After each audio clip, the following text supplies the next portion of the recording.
मैं अब जरा राजनीति पर आता हूं। जनता का आरोप है कि आप तीसरी बार जीत कर आने के बाद शेखावत सिंह जी जो हैं, गजेंद्र सिंह शेखावत जी जो हैं, वो हवा में उड़ने लगे हैं। मुझे तो कहीं हवा दिखने नहीं है जिसमें मैं उड़ूं। मैं दिखा देता हूं, एक बार जरा प्ले करिए।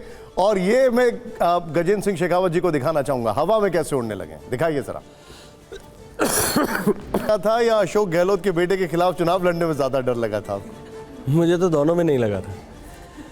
देखिए, ये भी एक संयोग था। 2024 में चुनाव जीतने के बाद में माननीय प्रधानमंत्री जी ने मुझे देश की संस्कृति और देश के पर्यटन, इन दोनों क्षेत्रों में काम करने का सौभाग्यपूर्ण अवसर दिया। मेरा व्यक्तिगत अनुभव था, क्योंकि घूमना मेरी रुचि का विषय है। मुझे पूरे देश दुनिया में घूमने का अवसर पहले भी मिला है। पूरे भारत को मैंने अपनी पत्नी और अपने बच्चों के साथ में ड्राइव करके कई बार ट्रैवल किया है। एक बार नहीं, कई बार खुद ड्राइव करके ट्रैवल किया है। पूरे नॉर्थ ईस्ट को, पूरे नॉर्थ इंडिया को, पूरे साउथ इंडिया को और वेस्टर्न इंडिया में हम लोग जहाँ रहते हैं, शायद कोई ऐसी जगह होगी जहाँ हम खुद ट्रैवल करके नहीं गए और कभी ड्राइवर भी साथ नहीं रखा। पर्यटन की इस रुचि के चलते हुए जब मुझे एक काम मिला, मेरा अनुभव था कि कोविड के बाद में लोगों का दुनिया के प्रति या जीवन के प्रति देखने का नज़रिया बदला है, और उसका प्रभाव जो है निश्चित रूप से पर्यटन पर भी है। लोग मॉन्यूमेंटल टूरिज्म से एक्सपीरियंशियल टूरिज्म की तरह शिफ्ट हो रहे हैं, उसकी तरफ जा रहे हैं।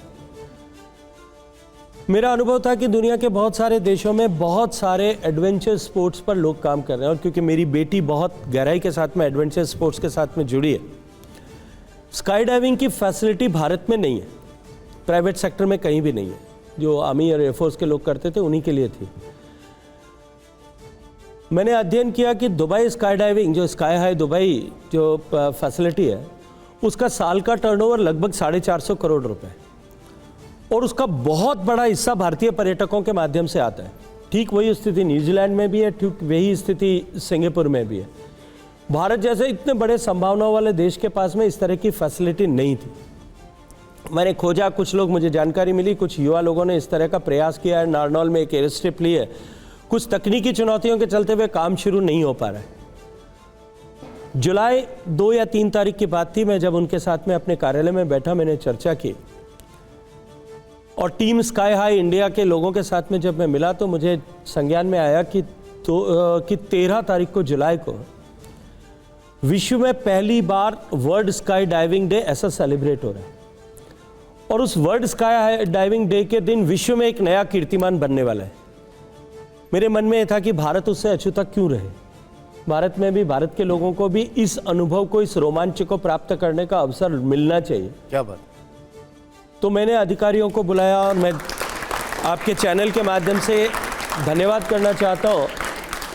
मेरे मित्र हैं एविएशन मिनिस्टर आज के राम नायडू साहब का। मैंने उनको टेलीफोन करके उनको सामने ये विषय रखा कि इस तरह की फैसिलिटी डेवलप हो गई है, डीजीसीए की कुछ तकनीकी बाध्यताओं के चलते ये नहीं हो पा रहा है। और मैंने उनसे और डीजीसीए के डायरेक्टर जनरल सिविल एविएशन दोनों से कहा कि 13 तारीख को विश्व में, जब पूरे विश्व भर में स्काई डाइविंग डे सेलिब्रेट होगा, तो भारत में जब अगर आप अनुमति दे देते हैं तो भारत में भी उसको हम सेलिब्रेट करेंगे, और पहला जंप मैं करूँगा।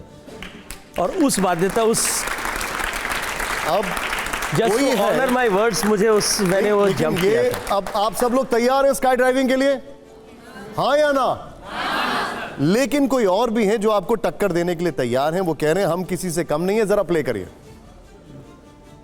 के बहुत सारे टैब्यूज हैं, बहुत सारे अलग अलग तरह के लोगों की उसको लेकर के सोच है। परिवारों में भी अभी तक लेकर के सेंस ऑफ इनसिक्योरिटी अभी भी उसको लेकर के है। मैं इसलिए अनुभव से साथ में कह सकता हूं कि मेरी बेटी जो है बहुत गहराई के साथ में एडवेंचर स्पोर्ट्स के साथ में जुड़ी है। उसने कई सारे विश्व कीर्तिमान बनाए, और मैं जानता हूं कि व्यक्तिगत रूप से कि परिवार में ऐसी अनुमति अपने बच्चों को देना, वो आज भी हमारे यहाँ पे मध्यम वर्गीय परिवार जिन सब से जैसे मैं आता हूँ, उसमें कितनी बड़ी कठिनाई और चुनौती है।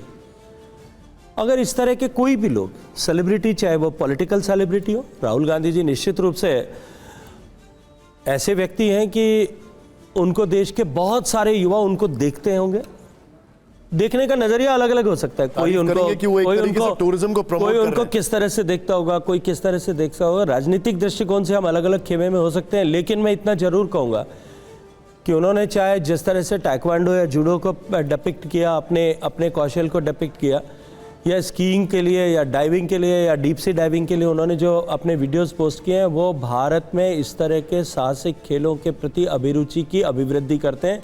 और मैं कम से कम इसके लिए उनकी बहुत सारी प्रशंसा कर सकता हूँ।